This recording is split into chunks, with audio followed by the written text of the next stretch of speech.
বাংলাদেশের যারা হিন্দু তারা কিন্তু রীতিমতো বিপন্ন এবং যেটা জানা যাচ্ছে প্রায় হাজার হাজার হিন্দু পরিবার তারা বর্ডারে এসে রীতিমতন দাঁড়িয়ে আছে এবং তারা ভীত শঙ্কিত। কি বলবেন? আজকে সত্যি কথা, যে ভিডিওগুলো, যে ভয়ানক মর্মান্তিক ভিডিওগুলো আমাদের কাছে আসছে, সেই ভিডিওর আওয়াজ শুনে, কান্না শুনে আমার মনে হয় না তোমার ঘুম আসছে রাত্রে, না আমার ঘুম আসছে। কারণ মা আর্তনাদ করছে সন্তানকে বাঁচানোর জন্য, সন্তান আর্তনাদ করছে বাবা মাকে বাঁচানোর জন্য। এরপরেও লোকে বলবে যে আগেকার যে আমরা গল্পগুলো শুনেছিলাম সেগুলো গল্প কথা, এগুলো প্রোপাগান্ডা ছড়ানো হয়েছিল। 71-এ, 46-এ, 46-এ এগুলো কিছুই হয়নি। এরপরেও যারা ঘুমিয়ে থাকবে তাদের প্রায় আমার শতকোটি প্রণাম। কারণ তারা আর, আমার মনে হচ্ছে তারা বুঝতে পারছে না তারা আর বেঁচে নেই, তাদের ধরে প্রাণটা নেই, তারা জীবন্ত লাশের মতো হেঁটে চলে বেড়াচ্ছে। এরপরেও যদি কারুর রক্ত না ফোটে তো আমরা ব্যর্থ বলবো না, আমরা ব্যর্থ নই। কারণ আমরা বারে বারে তোমাদের থ্রু দিয়ে বলে এসেছি, আমি অন্তত নেতাজির আদর্শে, স্বামীজির আদর্শে, আর আমি সব কিছু আজকে দেশের জন্য স্বার্থত্যাগ বলিদান দিতে আমি প্রস্তুত। যেখানে গুরু গোবিন্দ সিং যেখানে তার সন্তানকে বলিদান দিয়েছে দেশের জন্য, রাষ্ট্র বাঁচানোর জন্য, আজকে এত কিছু দেখার পর আমি নিজেকে শক্ত করে নিয়েছি, আমি প্রস্তুত। এই মানসিকতা নিয়ে আমি জানি শুধু আমি না, আপামোর ভারতবাসী, আপামোর আমার হিন্দু সনাতনী ধর্মীরা সবাই প্রস্তুত। অতএব কেউ যেন ভুল করেও ওখানকার হিন্দুদের সাথে আমাদেরকে গুলিয়ে না ফেলে। যদি আমাদেরকে সেইভাবে গুলায়, এবার কিন্তু আমরাও কিন্তু খড়গহস্তে আমরা প্রস্তুত আছি। দিদিদা, যখন আন্দোলন শুরু হয় সেটা একটা ছাত্র আন্দোলন ছিল ওটাকে সামনে রেখে, এবং সেই সময়ও দেখা গেছে পশ্চিমবাংলায় কিন্তু আমাদের বাংলাদেশ যে হাই কমিশন তার সামনে কিন্তু দেখা গেছে কিছু কিছু ছাত্র সংগঠন তারা কিন্তু সেখানে গেছিল এবং সেই আন্দোলনকে সমর্থন করে তারাও পথে নেমেছিল। এবং এই ঘটনার পর মানে হাসিনার সরকারের পতনের পর দেখা যাচ্ছে আবারও পশ্চিমবাংলায় কিছু কিছু জায়গায় সেখানেও রীতিমতন আনন্দ পালন করা হচ্ছে, মিষ্টি বিতরণ হচ্ছে। কি বলবেন, মানে পশ্চিমবাংলায় কেন আনন্দ করা হচ্ছে, এটা কিসের ইঙ্গিত? আমার তো এটাই প্রশ্ন। প্রথম কথা হচ্ছে যে কোন ছাত্র সংগঠন এই বাংলাদেশের সকল ছাত্র আন্দোলনকে সমর্থন করেছে সেটা আমরা সবাই জানি। আজকে তোমরাও নিশ্চয়ই জানো যে কংগ্রেসের দুটো নেতা কি বলেছে প্রকাশ্যে হাসতে হাসতে, যে বাংলাদেশের মতো নাকি এই অবস্থা ভারতবর্ষেও হবে এবং মোদিজিকেও নাকি তার বাসভবন থেকে এভাবে পালিয়ে যেতে হবে। এরা কারা? এরা কি চাইছে? আমার তো সমস্যা এই ঘরশত্রু বিভীষণদের নিয়ে। আমার এদেরকে নিয়ে আমি কোনো চিন্তা করিই না।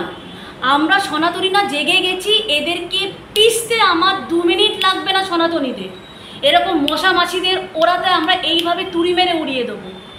কিন্তু সমস্যা বরাবর আমাদের এই জয়চাঁদের নিয়ে, যেটা তোমাদের চ্যানেলের মাধ্যমে চিৎকার করে করে বলেছি। আজকে দেখো মাসটা কিন্তু আগস্ট মাস। ডাইরেক্ট অ্যাকশন ডে কোন মাসে হয়েছিল, কোন ডেটে হয়েছিল? 16ই আগস্ট। বলেছি তো এর আগে তোমার চ্যানেলে চিৎকার করে করে। তাহলে এই মাসটাই কেন বাছা হলো? শেখ মুজিবুর রহমান কিন্তু এই মাসেই মারা গেছিলেন। তাকে 5ই আগস্ট এই মাসেই তাকে কিন্তু হত্যা করা হয়েছিল নির্মমভাবে। মনে হচ্ছে না কিছু একটা, মানে একটা বেনি সুতোর মালায় জিনিসটা গাঁথা হচ্ছে? মনে আছে নিউ টাউনে কিছুদিন আগে নৃশংসভাবে বাংলাদেশের এক এমপিকে মারা হলো? তার মানে এখানেও কি কোনো ছক চলছে ভেতরে ভেতরে? আমার প্রশ্ন হচ্ছে, মুখ্যমন্ত্রীর মাননীয়ার স্টেটমেন্টকে আমরা যথেষ্ট সম্মান জানিয়েছি। তিনি হাত জোর করে প্রেসের সামনে এসে বললেন যে কোনো রকম উস্কানিমূলক কেউ যেন কোনো রকম বক্তব্য না রাখেন, আমরা সবার কাছে অনুরোধ করছি। তার পরক্ষণে উনি কী বললেন? বিশেষ করে বিজেপি তারা নানা রকমভাবে উস্কানিমূলক পোস্ট করছে। আরে আমরা উস্কানিমূলক পোস্ট করছি, তাহলে ওই মার্কুই স্ট্রিটে, রিপো স্ট্রিটে কারা উল্লাস করছিল? সেই ক্ষেত্রে আপনার প্রশাসন কেন স্টেপ নেয়নি? আজকে আমরাও তো রাস্তায় নামতে পারতাম যে আমার জায়গায়, আমার তোমার জায়গায় কারা এরা উল্লাস করছে। আজকে যদি বাংলাদেশে হিন্দু সনাতনীরা যদি না সেফ থাকতে পারে, আমিও বলবো আমার এখানেও কোনো বাংলাদেশি থাকবে না। আমার ভারতবর্ষে, আমার পশ্চিমবঙ্গের মাটিতে আমি কোনো বাংলাদেশিকে বরদাস্ত করব না। আমি হ্যাশট্যাগ চালিয়েছি যে রোহিঙ্গা হাটাও দেশ বাঁচাও। এবার আমি তোমাদের মাধ্যমে আমি অনুরোধ করব যে বাংলাদেশি হাটাও দেশ বাঁচাও এবং ফিনান্সিয়ালি ফিনান্সিয়ালি সবাইকে হাত জোর করে অনুরোধ করব, ফিনান্সিয়ালি এদের বয়কট এক্ষুনি আজকে থেকে শুরু করো।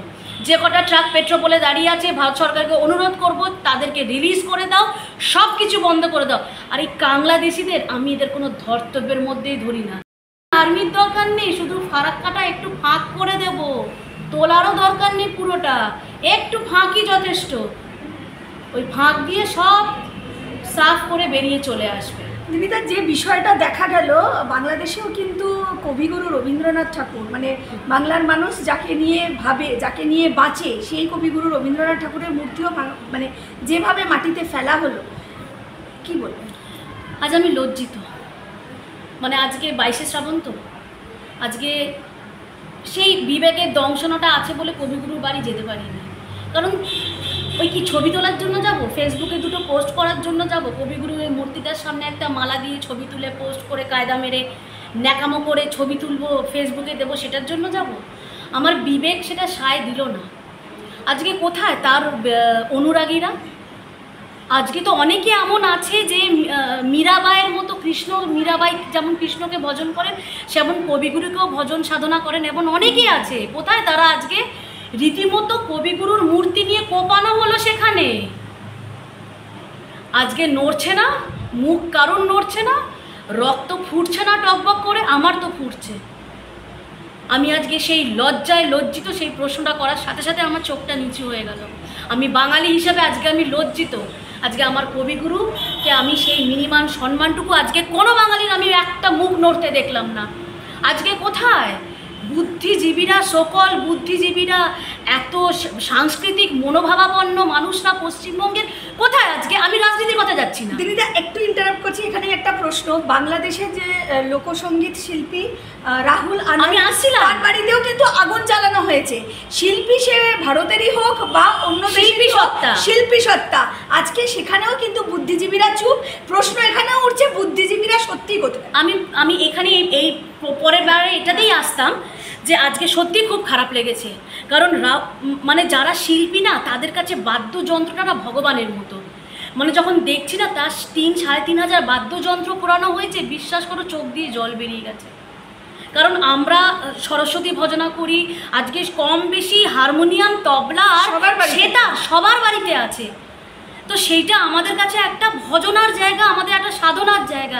আজকে সেখানে অবধি পর্যন্ত মানে মানে মানে জেহাদি আক্রমণ হয়েছে। এর পরেও শিল্পী জগৎ চুপ থাকবে?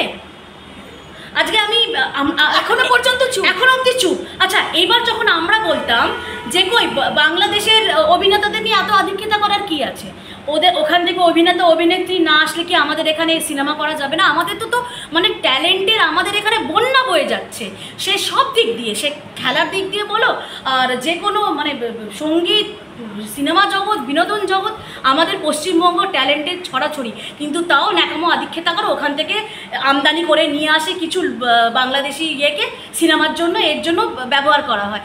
তাহলে যদি সেটা শিল্পী সত্তা হয়ে থাকে, তাহলে আজকে কবিগুরুর 22শে শ্রাবণে যে ছবি আমাদের চোখের সামনে এলো, কবিগুরুর মূর্তি খণ্ডন করা হচ্ছে, কোপানো হচ্ছে, আর রাহুলের এতগুলো বাদ্যযন্ত্র, তাহলে সেই শিল্পী মহল আজকে কোথায়?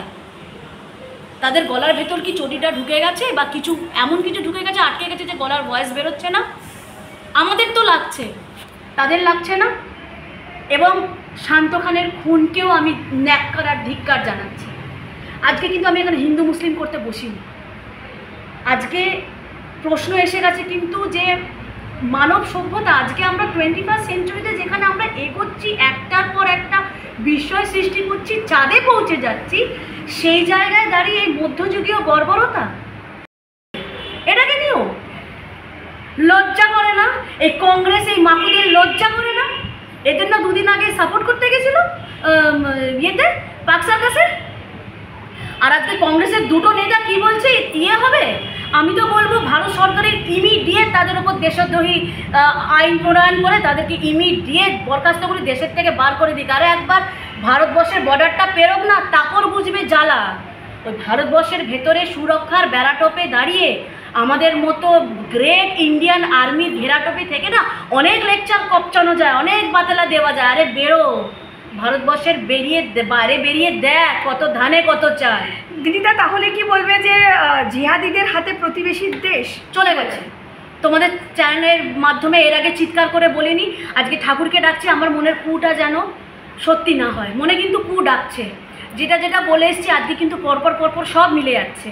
আমি এই জন্য তোমাদের মাধ্যমে আবার পশ্চিমবঙ্গ আপা মোর, আমার দাদা ভাই বোন দিদি সবাইকে বলবো, জেগে যাও, আর সময় নেই। জল কিন্তু এবার বিপদসীমার ওপরে চলে গেছে, তোমার মাথার ওপরে চলে গেছে। যেই গল্পগুলো কিন্তু ঠাকুমা দিদিমার থেকে শুনেছিলে সেগুলো গল্প না, এবার বুঝে গেছে তো। আজকে এইটাই বলে কালের খেলা, মহাকালের খেলা। আজকে তোমাদেরকে কিন্তু ওয়ার্নিং দেওয়া হলো, এটা মহাকাল এটা তোমাদেরকে ওয়ার্নিং দিল যে চোখের সামনে দেখে নাও কি হয়েছিল। এরপরেও তোমরা যদি না চাও যে চোখের সামনে দেখবে যে তোমার মানে হায়না শকুনের ওপর তোমার চোখের সামনে সন্তানের ওপর ঝাঁপিয়ে পড়ছে, বরের সামনে বউকে নিয়ে ছিন্ন ভিন্ন করছে, জেগে যাও। তোমরা জেগে গেছো আমি জানি। তোমরা এবার আমাদের সশস্ত্রভাবে আমাদেরকে এবার প্রিপেয়ার থাকতে হবে সব রকমভাবে। ছাত্র আন্দোলন থেকে শুরু হয়েছিল, আরে দূর ছাড়ো, যে ঘটনাগুলো দেখা গেল, গণভবন দখল করা, যেভাবে লুট করা হলো রীতিমতন, মানে সরকারি সম্পত্তি এবং অন্তর্বাস নিয়ে রীতিমতো, আমি ওটাতেই তো আসছিলাম। রীতিমতো আগে নাকি লড়াইটা ভাতের জন্য ছিল, জাতির জন্য না, এবার কি অন্তর্বাসের জন্য লড়াই করলো? আর ওই দেখলাম পায়খানা নিয়ে যাচ্ছে ওপরে কোমর, হ্যাঁ কোমর, আর ওই অন্তর্বাসের জন্য লড়াই করছিল ওরা। তো মানে যা ভাষা বলবো সেটাই কম। আজকে আন্তর্জাতিকভাবে আজকে বাংলাদেশকে, তাও আজকে আমি বললাম না আমার বাংলাদেশ বা শেখ হাসিনা বা মুজিবুর রহমানে আমার কোনো কনসার্ন নেই আমার, কিন্তু তাও ওই মহিলা কিছুটা হলো বাংলাদেশকে একটা জায়গায় তুলে এনেছিল। মানে একটা বাংলাদেশ যখন খেলতে নামতো বা সব জায়গায় সব পরিধিতেই তিনি একটা সম্মানের জায়গায় বাংলাদেশকে তুলে এনেছিল। সেখান থেকে আজকে নামিয়ে মানে তালিবানকেও, মানে এরা এটা খুশি করার জন্য এই জিনিসটা এরা করলো। আর তালিবানি শাসন, কারণ ইনডাইরেক্টলি কারা এর পেছনে আছে আমরা কিন্তু এটা সবাই জানি। আর আমাদের সব থেকে চিন্তার কারণ, আমরা এইটাই বলবো যে আমরা কিন্তু পশ্চিমবঙ্গে বাস করছি। পশ্চিমবঙ্গের ডেমোগ্রাফিটা বারে তোমাদের থ্রু দিয়ে কিন্তু চিৎকার করে বলেছি যে একবার কিন্তু চোখটা ঘোরাও। আজকে কিন্তু একজন হাত তুলে নিয়েছে, বলে যে কেন্দ্র সরকার যেটা করবে সেটা সরকারের বিষয়, আজকে সরকারের বিষয়। কিন্তু যখন ঢুকছিল কি করে হয়, এখানে এসে বেআইনি আধার কার্ড হয়ে যাচ্ছে, রেশন কার্ড হয়ে যাচ্ছে, এগুলো কার থ্রু দিয়ে হচ্ছে? এগুলো কি সব কেন্দ্র করে দিচ্ছে? হ্যাঁ, তাদের নেতা নেত্রীরা প্রকাশ্যে বলছে এই লিঙ্কটা অমুকদা ভালো বোঝে, চলে আসো, আধার হয়ে যাবে, রেশন কার্ড হয়ে যাবে, ভোটার কার্ড হয়ে যাবে। একদিনও তো ডেমোগ্রাফি চেঞ্জ হয়নি। 11 বছরে, 12-13 বছরে, যখন 15 বছরে হাসিনার এই অবস্থা হতে পেরেছে, আজকে 13-14 বছরেও কিন্তু অনেক কিছু পশ্চিমবঙ্গেও হতে পারে। সেটা ভেবে এখনও বলবো আপনি সামলে যান। পশ্চিমবাংলার যারা হিন্দু তাদের কি সত্যি সতর্ক হওয়ার সময় এসছে? কি বার্তা দেবে? 100 বার সতর্ক হওয়ার সময় এসছে, কারণ আমরা বর্ডার লাইনে আছি। আমাদের ম্যাক্সিমাম বর্ডার আমরা ওদের সাথে কিন্তু আমরা শেয়ার করছি। এবং বর্ডারে যারা আছে, আজকে আমি এটাও বলবো জোর গলায়, আমাদের বিশ্ব হিন্দু পরিষদ থেকে শুরু করে আমাদের হিন্দু সংগঠনগুলো জোর কদমে সব রকমভাবে তারা কিন্তু বর্ডারে চলে গেছে, সব রকম ওখানকার হিন্দুদের কিন্তু পরিষেবার পরিত্রাণ দেওয়ার জন্য। কিন্তু তারপরেও বলবো যে খুব ভেবে চিন্তে, খুব সন্তর্পণে ওখানে যেন ছাঁকনি নিয়ে বসে থাকে বর্ডারে, কারণ হিন্দু সেজে কে ঢুকে যাবে। এবং আবেদন এটাও রাখবো, যেমন অন্যান্য জায়গায় যেমন প্যান্ট খুলে লুঙ্গি তুলে চেক করা, এবারও যেন প্যান্টটা খুলে লুঙ্গিটা তুলে চেক করা হয় যে আদৌ হিন্দু সনাতনীরা আমাদের এখানে প্রবেশ করছে কিনা। বারে বলছি, হাই অ্যালার্ট, জল কিন্তু নাকের ওপর কেন মাথার ওপর উঠে গেছে প্রত্যেকটা স্টেপ। এবং বলে না যে চ্যারিটি বিগিনস অ্যাট হোম, আমরাও কিন্তু সতর্ক কিভাবে হতে পারি জানেন তো? পাড়ায়, আচ্ছা আমরা এটা তোমরা খেয়াল করেছো, পাড়ায় কিন্তু অনেক যে ফেরিওয়ালারা ঘুরে বেড়ায় আছে, ফেরিওয়ালারা ছিল জানতাম, এই বাসন নিয়ে আসবে, এই ঝাঁটা নিয়ে আসবে, নতুন মুখ দাঁড় করাবে, ডেকে জিজ্ঞেস করবে এ তুমি কে ভাই, এ তোমার নাম কি, কোথা থেকে আসছো, কালকে থেকে। যেই দেখবে অচেনা আমতা করছে, কালকে থেকে যেন পাড়ায় না দেখি। আমরা যদি এইটুকু সজাগ হয়ে নিজের পাড়া থেকে, বাড়ি থেকে এই জিনিসটা শুরু করতে পারি না, আমরা কিন্তু আস্তে আস্তে পুরো জায়গাটা আমরা কিন্তু খুব সুন্দরভাবে আমরা কিন্তু নিজেদের ঘেরাটপ আমরা কিন্তু করে নিতে পারবো। এতটা ক্যাজুয়াল হওয়ার কিন্তু কিচ্ছু নেই, সব কিছুতে ক্যাজুয়াল হয়ে গেলাম, ও ছেড়ে দাও, ও কোনো ব্যাপার না। এই যে আমাদের একটা কি দরকার বাবা বলে যে একখানা ভাত ঘুম দিয়ে শুয়ে পড়লাম, আর ওই নিশ্চিন্তের ঘুমটা কেন দিচ্ছি আমরা? কেন দিচ্ছি এই নিশ্চিন্তের ঘুমটা? কারণ আমরা শ্যামাপ্রসাদ মুখার্জির পশ্চিমবঙ্গে আছি। আজকে কিন্তু বাঙালি জাতির এই মানুষটার ঘরে ছবি রেখে পুজো করা উচিত। আজকে এই মানুষটার জন্যই কিন্তু আমার কি দরকার বাবা বলে কিন্তু বাড়িতে এই লম্বা ঘুমটা কিন্তু দিতে আমরা চলে যাচ্ছি। সেই মানুষটার ছবি, স্বামী বিবেকানন্দ, নেতাজির ছবি রেখে এবার পুজো করা শুরু করো তোমরা। আর এই ছোট্ট একটা জিনিস বললাম, এইটা দিয়ে শুরু করো, আমরাও পারি। সব দায়িত্ব কিন্তু সেনা বা ইন্ডিয়ান আর্মি বা সরকারের না, কিছু দায়িত্ব আমাদেরও আছে। আমরা বসিয়ে ঘুমাবো, আমরা কিছুই করব না? আজকে আমরা সন্তানের ওপরেও তো আমরা নজর দিই, তাহলে এটাও তো আমার সন্তানের মতো, আমার জায়গাটাও আমার সন্তানের মতো আমাকে টেক কেয়ার করতে হবে। এই ছোট ছোট পদক্ষেপগুলো কিন্তু আমরা অনেক, আজকে অচেনা লোক পাড়ায় দেখলেই সঙ্গে সঙ্গে কিন্তু জিজ্ঞেস করা, ভাই তুমি কে, কাল থেকে যেন তোমাকে পাড়ায় না দেখি। ব্যাস, এতটা দায়িত্ব আমাদের সবাইকে ভাগ করে নিতে হবে, তবেই কিন্তু আমরা একটা সুন্দর রাজ্য, আমরা সুন্দর রাষ্ট্র কিন্তু একটা গড়তে পারবো।